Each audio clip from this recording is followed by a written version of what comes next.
Hey, Drowsy Gamer here, coming at you with a new series. I'm running NASCAR Racing 2003 season, and this was the very first sim I've ever touched. I started sim racing all the way back in 2005, then I moved to R Factor and R Factor 2, and then finally iRacing. I've been iRacing since it came out in 2008, and this is like iRacing's father, you might say. I'm running a 1990s Cup mod, so I plan to run the whole 32 race season, starting with Daytona and ending in Atlanta. I have all the races in order in which I ran that season,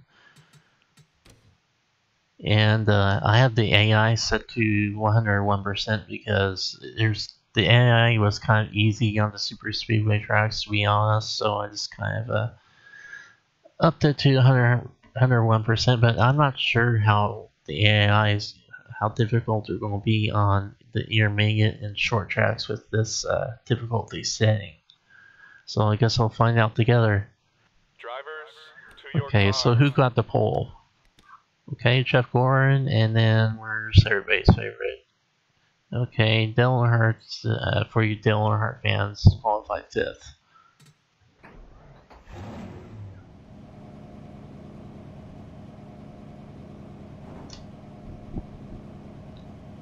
So just so you know that there may be one pit stop during this race, I'm not sure, but I'm going to be stuck at taking 4 tires every race because of the stupid Windows update that I had. It ruined my tire changing key, my F5 key, and I looked and I can't find a way to that the NR 2003 does key mapping. I don't know how to switch that key over to something else. So I'm going to be stuck taking 4 tires everywhere.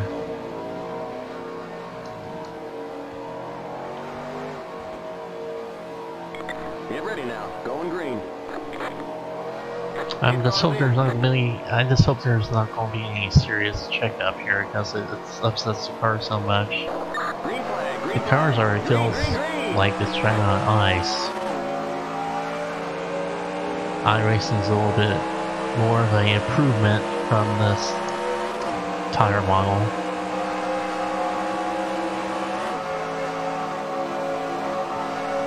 But you can definitely tell that the sims are related if you played around in both.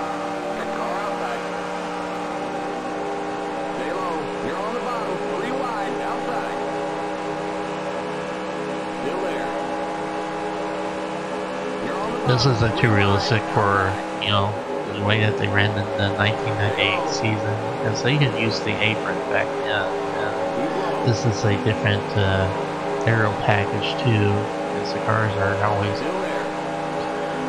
These cars are actually running the 2003 aero package, at least. So the cars are going to be stuck, bunched up together. When back in the 90s, they would get spread out more.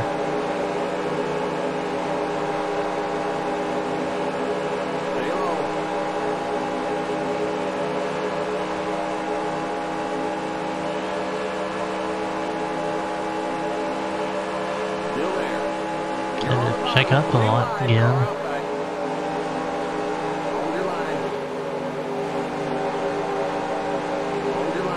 I'm down here, wherever you are. I'm not too familiar with your paint schemes in this era.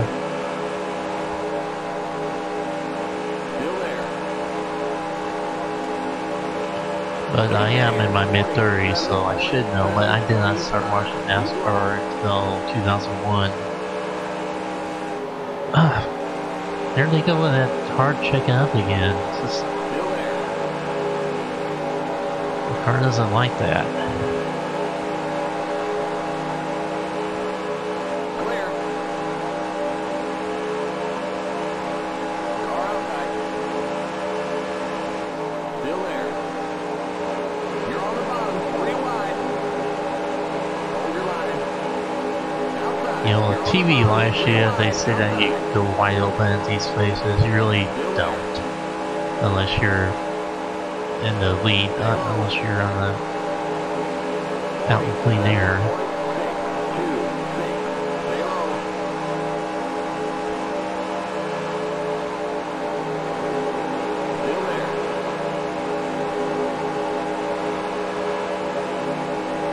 The money store. What is that? Some sort of retail chain? I've never heard of that. You're on the bottom, 3 wide. Hold your line, outside. Stay low. I doubt that they sell money at the money store. Who knows?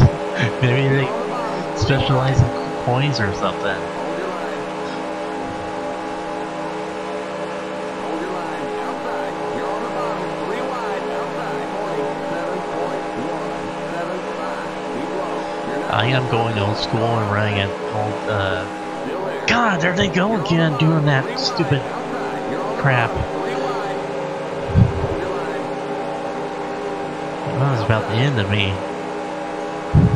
Still there. But as I was saying, I'm running a TSW Evolution 2, and it has no force feedback.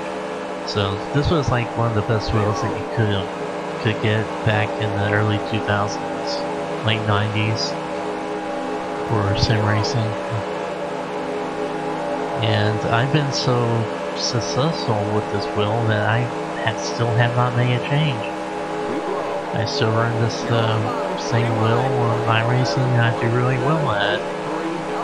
I run in a kind of a prestigious league. It's called OCRP Racing with Brandon Buggs and Jeff Fabiago. He's racer, but he's went over to broadcasting our races instead of driving. Sometimes, some of the seasons he has driven, but lately he's been broadcasting.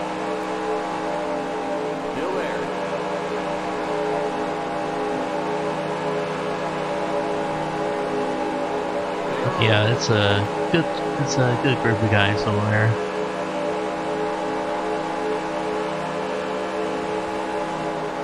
Still there. Keep digging. 47.240. You're now in the top 20. Keep low.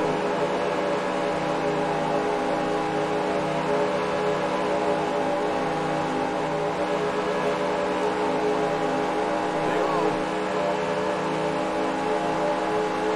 You're on the bottom, 3 wide. Outside. You're I'm on the going bottom, for it. 3 wide. Hold your line.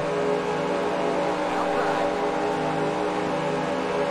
Stay low. Don't you cut down on me. Hold your line. Car outside. Still there. You're on the bottom, 3 wide, outside. 47.384. Car outside. You're in the top 10. Good job. Keep low. Keep low.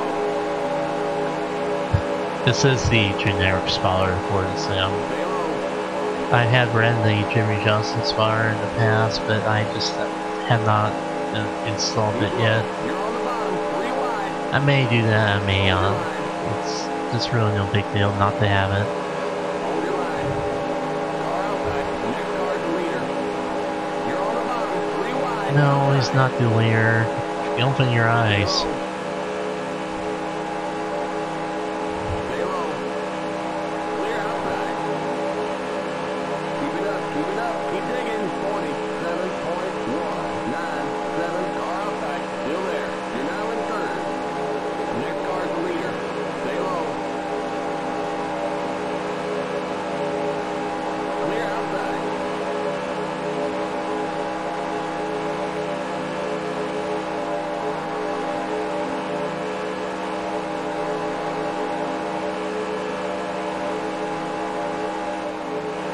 Sorry, Rusty. You see that car in the mirror coming? Go by. Clear outside.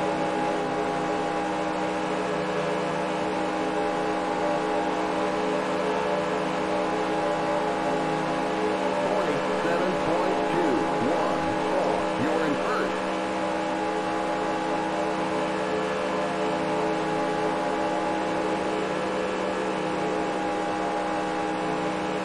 Boy, that weight change I made towards the nose, it's not too good being out front. But it's be a lot worse back in traffic, I can tell you that.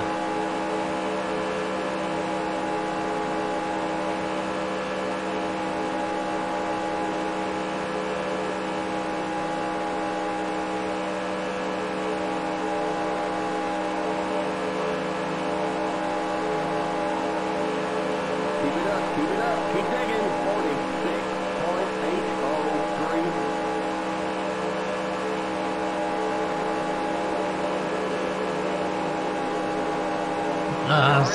Steep part got down on my inside. It's just that weight change. Keep high. This makes it hard to get a good entry. Keep high.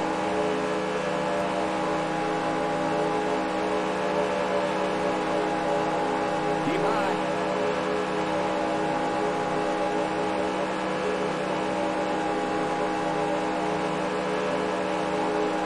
Still there.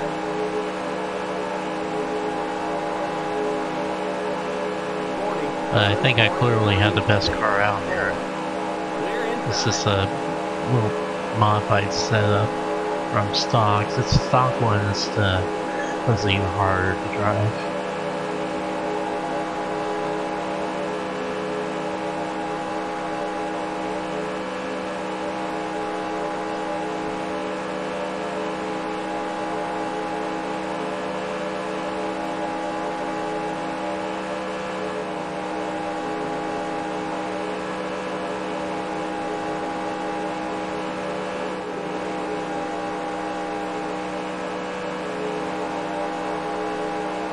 $14 left to go.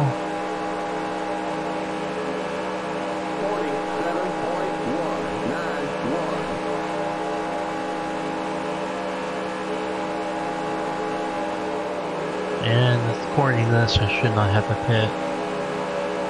But I may end up using more fuel since I'm out here by myself.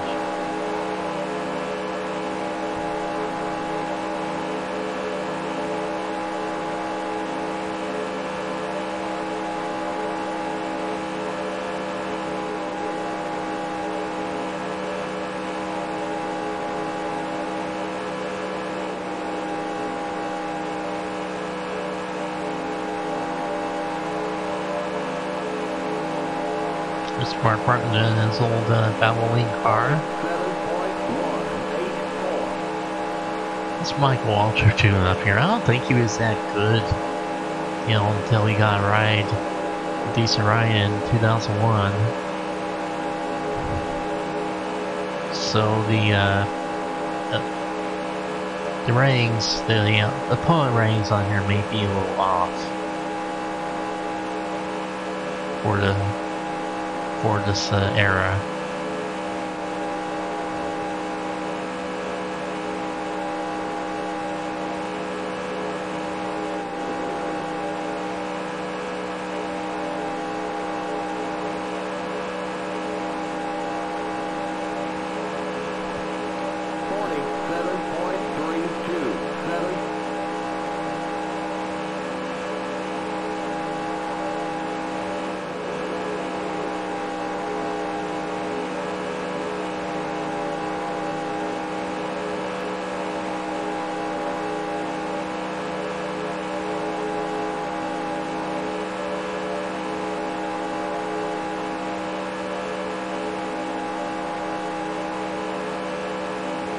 So what was your favorite era of NASCAR? For me, I had to probably say the early to mid 2000s. I did not like the change that they made over to that stupid wing car tomorrow. That was just I don't know. I don't even think NASCAR knew what they were doing when they went over to that. So I kind of forgot the reasons of moving over to such a thing. It's probably a safer car, but I know that at least in that car they moved the drivers more towards the center, which they still have now. But I think it started with that CLT car and then doing that. But it had that stupid, ugly wing on there, and the cars, or what their drivers were saying back then, it just drove like crap.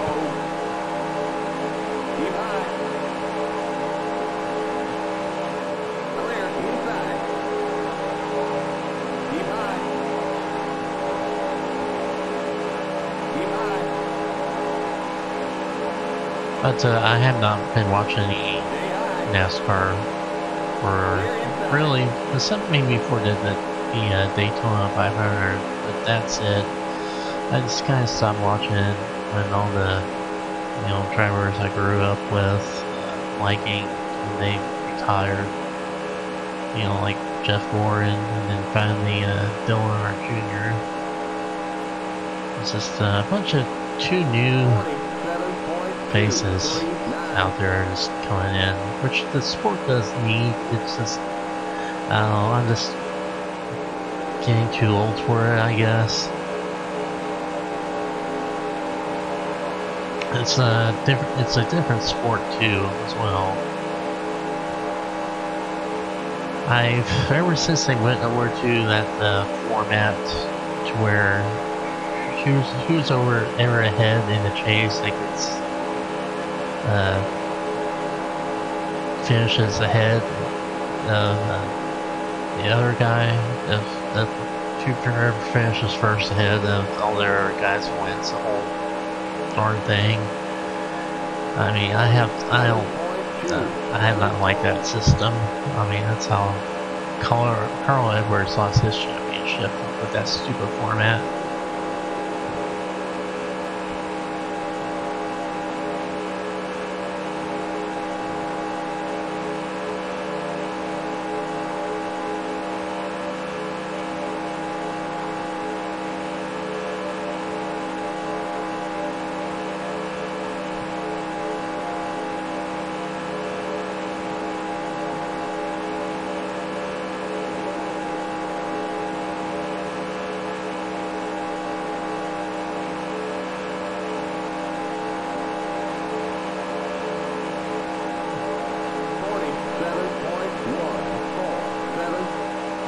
Six laps to go, and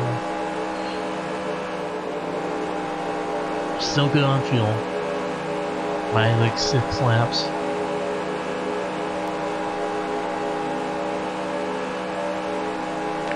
Well, everybody's been kind of picking their way up here and then falling back.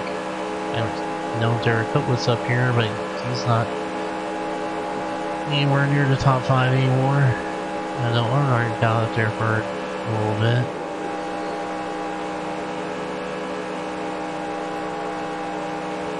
So we're really starting to see some of the big names show up here, other than Jimmy Spencer. I mean, like, come on, what are you doing here? Mr. Excitement. From what I've known and seen from him, he was never very exciting. So that has to be a different era, if he ever was.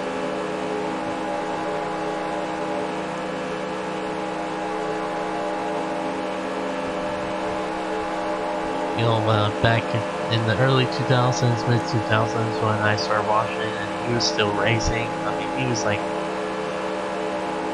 the way that Kurt Busch and Kyle Busch were on the attitude. Robbie Gordon as well, he had a pretty bad attitude. But Robbie Gordon could at least, win the road course race, but that was it. All that he was competitive in, all the other races, little track races, he would either not finish, get in a wreck himself, or wreck others, or get mad and wreck someone else. Wreck himself. But Robbie Gordon was just an overrated driver.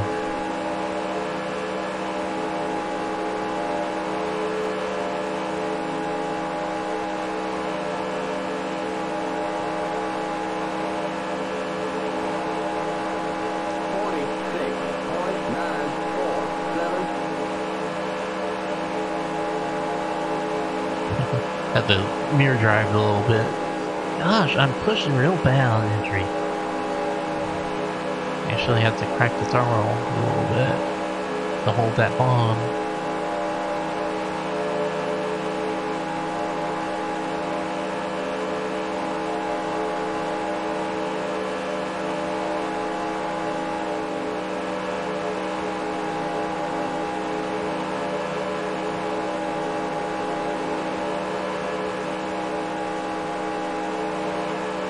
If they're gonna get me, it's gonna be, you know, there coming off turn 4 where I pushed up real bad for an injury. But I think I could control my injury by decreasing thermal pressure a little bit and maintain that bond.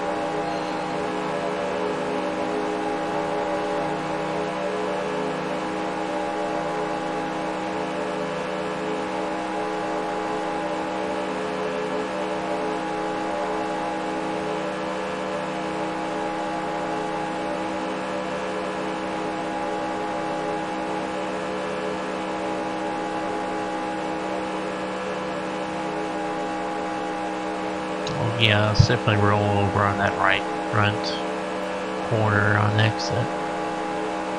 Last lap, you the man. Come on, bring it home.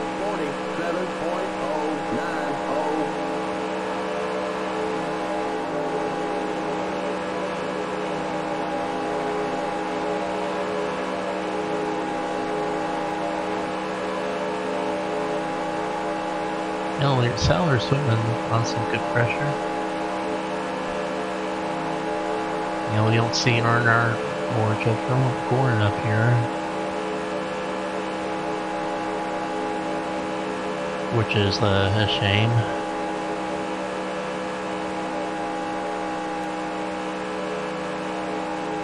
So it looks like they're going to take the win here.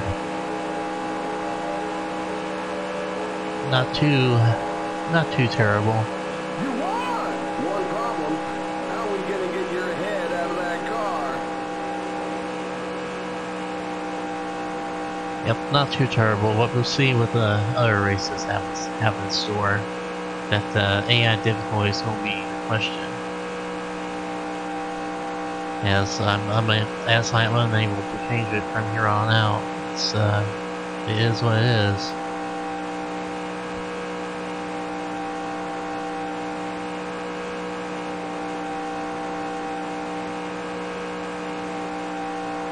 So it's a good way to start off the season, and should we move on to, what is it, Rockingham next?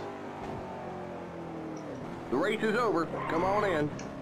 Which I'm a big fan of Rockingham and iRacing at least.